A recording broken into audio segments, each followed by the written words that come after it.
What is the Renewable Energy Package? So we are revising the Renewable Energy Package for a number of reasons.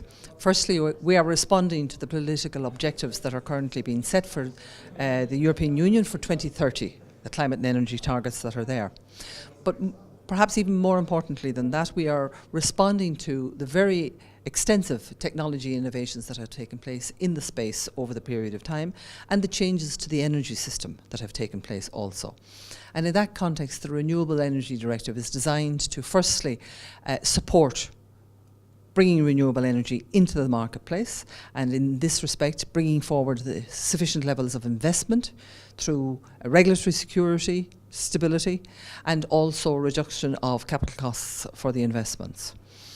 Secondly, we're looking at renewables playing a full part in the energy system, which means that renewables will have to be prevalent both in the area of electricity, where today they currently are in excess of 25% and moving to 35%, but also in the other areas of heating and cooling.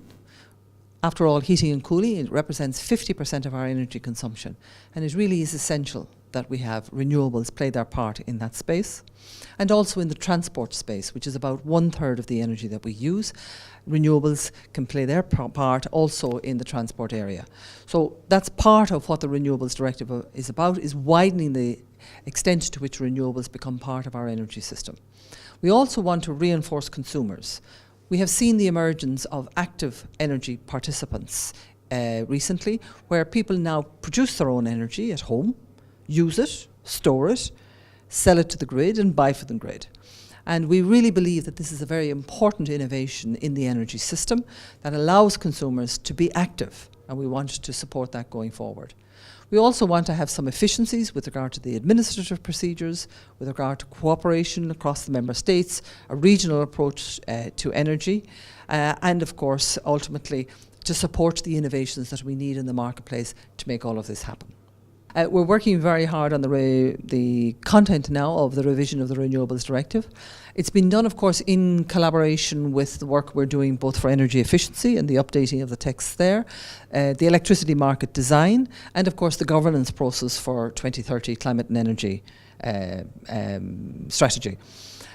We hope that we will have completed all of that work so that the proposals will be made available before the end of this year. And what is the role of biogas and biomethane in this scenario?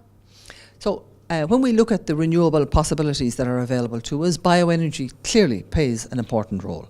And we already have bioenergy in the form of biomass, for example. In the transport sector, we have biofuels, bioliquids, and we would see that contribution continuing going forward. It's clear that as part and parcel of that, we need to have very clear rules on sustainability criteria for bioliquids, biofuels, but also all of the technologies that we will use into the future, for example, supporting advanced biofuels.